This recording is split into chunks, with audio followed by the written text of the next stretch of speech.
दुनिया भर में मुंह की खाने के बाद भारत के बढ़ते साझेदारों की संख्या देख चीन की जुबान अब भारत से विनम्रता की बात कर रही है। भारत से पिछड़ने के बाद चीन धीरे धीरे नर्म पड़ता दिख रहा है और भारत से दोस्ती करना चाहता है, लेकिन उसके लिए चीन अपना घमंड तोड़ नहीं पा रहा। भारत की जमीन पर अपनी जिद छोड़ने के लिए चीन राजी नहीं हो रहा। पहले से ही अकेला पड़ चुका चीन अब तक अपनी अकड़ को ढीला करने को राजी नहीं हुआ और अब सीमा विवाद पर फिर से अपना नया ज्ञान झाड़ रहा है। चीन को अचानक अपना इतिहास याद आ रहा है। पहले से तनाव में चल रहे संबंधों को चीन और आग लगा रहा है।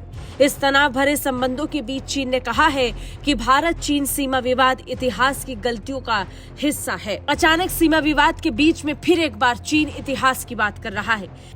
चीन कह रहा है कि इस विवाद को पहले नहीं सुलझाया गया। जी हां, चीन के विदेश मंत्रालय के प्रवक्ता वू कियांग ने कहा कि ये बहुत अनुचित है कि भारत सीमा स्थिति को द्विपक्षीय संबंधों से जोड़ रहा है। बता दें, भारत ये पहले ही कह चुका है कि जब तक सीमा पर विवाद सुलझेगा नहीं, तब तक भारत चीन संबंधों में द्विपक्षीय संबंधों में सुधार की उम्मीद भी कम है।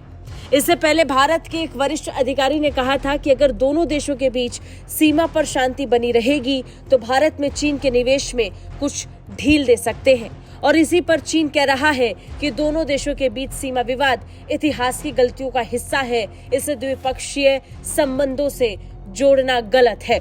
सिर्फ चीन के मौजूदा मंत्री ही नहीं, इससे पहले भी कई मौकों पर कई अधिकारियों को ये कहते देखा गया है, जिसमें वो बार बार भारत से संबंध सुधारने की पैरवी करने की बात करते आए हैं।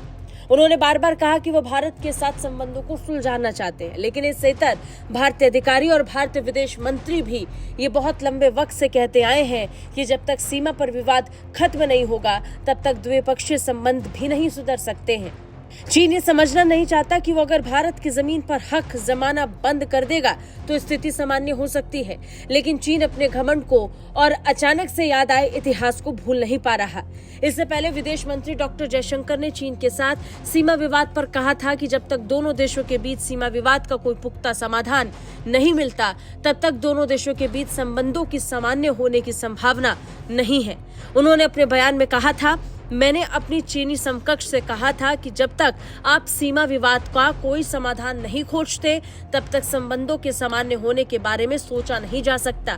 ये असंभव है। यानी विदेश मंत्री डॉक्टर जयशंकर ने उम्मीदों पर भी पानी फेर दिया।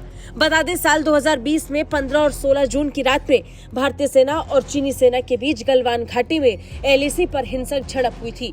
भारत की तरफ से झड़प में कमांडर समेत 20 सैनिक मारे गए थे। हालांकि चीन के कितने सैनिक मारे गए, इसे लेकर चीन ने कोई स्पष्ट जानकारी नहीं दी। वहीं भारत की तरफ से दावा किया गया था कि इस झड़प में चीनी सैनिक भी हताहत हुए हैं, लेकिन अभी तक चीन ने इस पर खुलकर कोई बयान नहीं दिया। लेकिन इतना स्पष्ट है कि सीमा पर दोनों देशों के बीच तनाव अब भी गहराया हुआ है। ब्यूरो रिपोर्ट, भारत तक।